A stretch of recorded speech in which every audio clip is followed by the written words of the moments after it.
Next, we'll take a look at the social-cultural dimension of South Africa.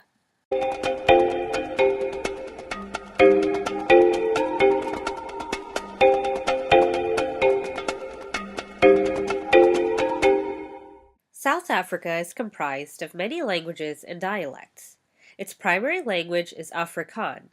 It is derived from the Dutch vernacular of South Holland and brought to the country by Protestant settlers in the 18th century.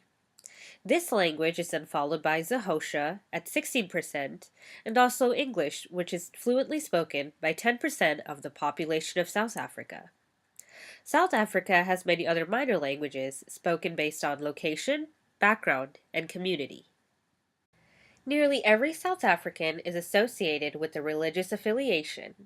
Although religious beliefs vary widely, officials of South Africa have actively encouraged Christian beliefs, and nearly 80% of individuals have followed this, with Protestants leading the way at 37%, followed by Catholicism and other minor Christian sectors. Islam is also a religion evident in South Africa.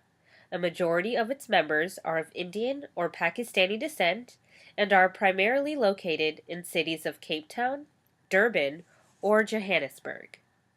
Next, we'll take a look at Hofstede's cultural dimensions of South Africa in comparison to the USA.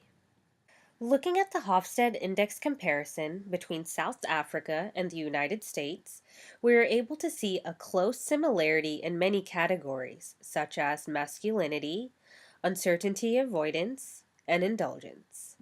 Although both countries have scored relatively low in the pragmatism or long-term versus short-term orientation dimension, we can see that South Africa, a country holding to tradition, is more open to change in the environment in preparation for the future in comparison to the United States.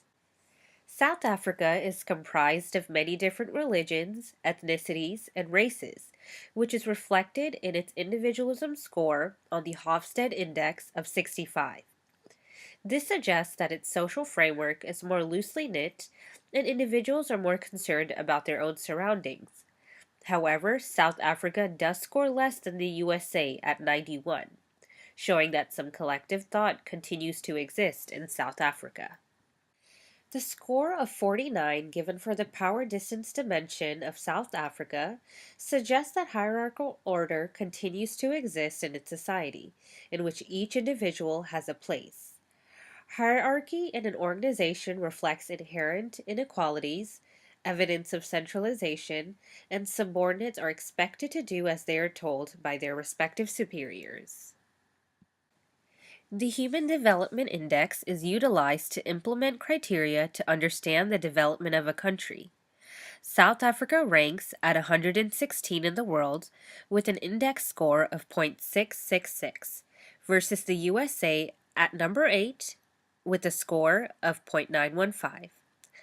South Africa's life expectancy falls at 57.4, a relatively low score compared to the world's average of 71. This can be attributed to the prevalence of diseases and lack of immunizations in the country. USA's life expectancy falls at 79.1, exceeding the average.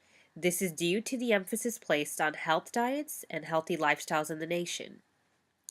Although education levels in South Africa do not match up to those of the United States, there has been steady growth. The average years of schooling is 13.6 years, and the adult literacy rate stands at 93.7%. Nonetheless, a high school dropout rate continues to exist at 23% due to poverty and lack of support. Many dropout students do not return to continue education. South Africa uses a significant percentage of its GDP on education. However, sufficient resources are still lacking as teachers are taking on an average of 28 students per class.